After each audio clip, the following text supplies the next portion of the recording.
Really is a miraculous story because, as you can see, pretty much the entire roof caved in as well as other parts of the building collapsed. But yes, all 70+ people and about 25 students made it out of this building completely unharmed. Directly behind me, you can see this haze of smoke. There's a huge pile of trash. Signs here say no parking during events, but Fraser says no one here knows when events are enforced. You've just bought a new car.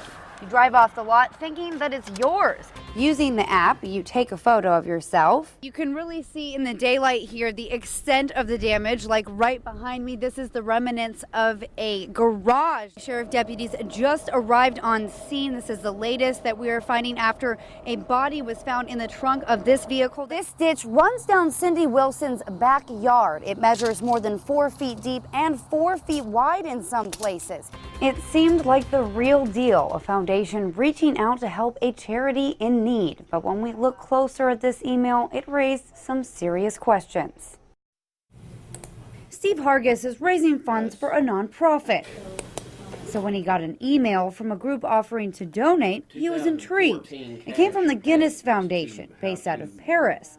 But when he read further, it asked for personal information. So that was a red flag. So he Googled the Guinness Foundation. The first result was a warning about the organization. And that's when I decided to call to Works for You. We showed the email to the Attorney General, the Better Business Bureau, and police. Their conclusion? I would be suspicious of it. Detective Matthias Wicks says first he noticed all the grammatical errors. Also, the letter doesn't explain how Hargis was selected and asks for way too much information. If you're in doubt, then don't. Still, no one could confirm whether the Guinness Foundation existed, so the problem solvers went to work to get answers. We emailed the Guinness Foundation. It came back as an error message. Then we called. Their number wasn't in service. Then we looked into the foundation's board of trustees. Reverend James Winterford was listed as the chief director. Turns out he's a reverend, and that's his photo. But it's not his name, and he doesn't work for the Guinness Foundation. He's a reverend in Clinton, North Carolina. And it's a worldwide. After learning this, Hargis is glad he asked questions. Could very easily fool just about anybody. So a major word of caution here, even if you get an email, go to a website, or visit an organization's page that seems legitimate, always do your homework first. Well, a Tulsa mother came to the problem solvers after the VA said her son had to travel more than 150 miles to get cancer treatment. We brought this case to lawmakers. They not only took an interest, but now they're taking action. I love you. Okay. For Nadine Lee, her son is all she has left. That's my baby. Her family fought cancer 4 times and lost.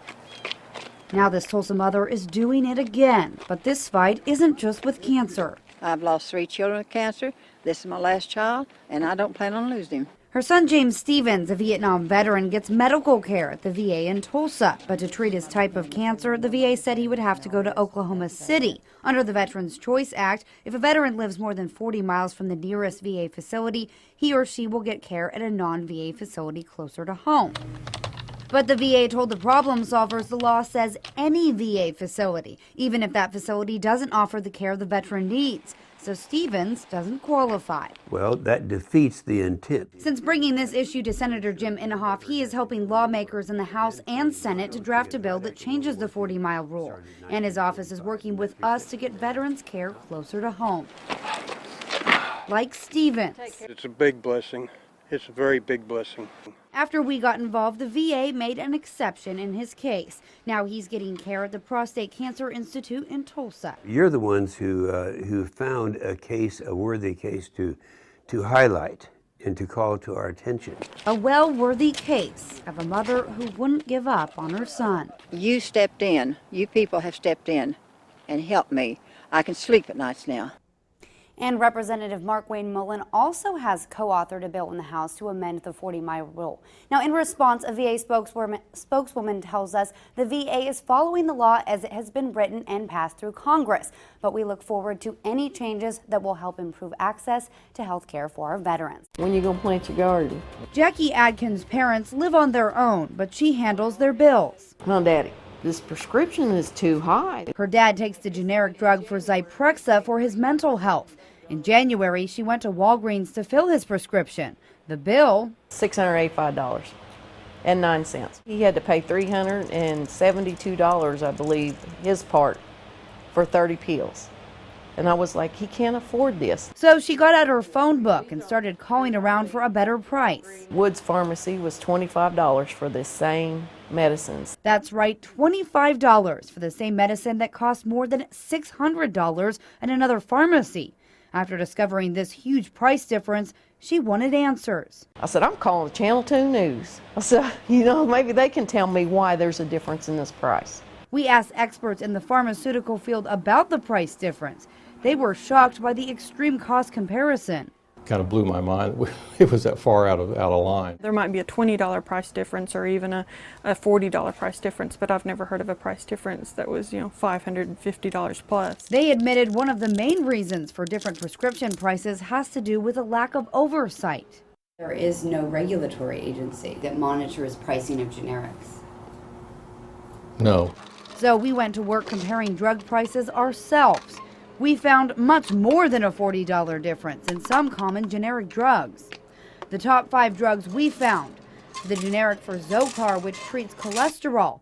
The cheapest price we found, $19, and the highest, $121. For the generic for Arimidex, a hormone treatment, lowest cost $16, highest price $156. The generic for Plavix for heart problems, least expensive price for $181, and most expensive $332. For the generic for Seroquel to treat mental health, we found it for $180 at one pharmacy and $348 at another. And of our non-scientific survey, generic drug with the biggest price difference was for prescription strength Prilosec for heartburn, with a low of $33 and a high of $235. So how can you save money? First, shop around. Remember that prices vary, especially with generic medications. We often found that the smaller pharmacies were cheaper than the big chain stores. And secondly, be aware that sometimes your cash price is cheaper than your insurance copay. So ask for both prices. But the whole idea is to save the patient some money by saying, don't pay the $20 copay. I could sell it to you for $12. It's saving Jackie's family money. Daddy spent more money in January for his medicine than he'll spend now for a whole year. And that takes the sticker shock out of filling prescriptions for generic drugs. Even with a paralyzed leg, Norris Minor has no problem getting up and down these stairs. Then on April 13th, he tripped on these steps. I fell right here on the ceramic tile. The next thing Minor remembers is waking up in the hospital. The doctor told him he had a concussion and one of his teeth fell out. But when he got home, his tooth wasn't there. What happened? What happened to it? He called St. John. They said they would need to do an investigation. 2 months later, they had no record of his tooth. This tooth was a permanent implant, which cost nearly $3,000, and Minor doesn't have dental insurance to replace it. Then I'm saying, well, wow, what am I going to do? We went to work tracking the missing tooth implant. The fire department says they gave Minor's tooth to EMSA. EMSA says they put the tooth in a bag and sent it to the emergency department with him. Standard procedure, so they aren't responsible. We looked at EMSA's procedure. It says that any personal items and who they are delivered to needs to be documented in the patient care report. Well, we looked at Minor's PCR and there was no mention of his tooth anywhere. When we asked EMSA why they didn't follow their own protocol, they said that the EMTs thought that it was a real tooth. That makes it an amputated body part, which they say doesn't need to be documented. Then we asked St. John. Their procedure requires staff to inform patients when they arrive that they are not responsible for any personal belongings. But Minor was unconscious at the time and had no idea his tooth had followed him to the hospital. So here's what you need to know from Minor's experience. Have a list of medical procedures you have had and necessary items like glasses, dentures, and hearing aids. And inform close friends and family of your conditions and important belongings in case of an emergency. Yes. Minor may never find his tooth, and no one is claiming liability for it. But for him, he didn't just lose a tooth. It's very embarrassing for me. I'm used to smiling, and I love to smile. So I miss that.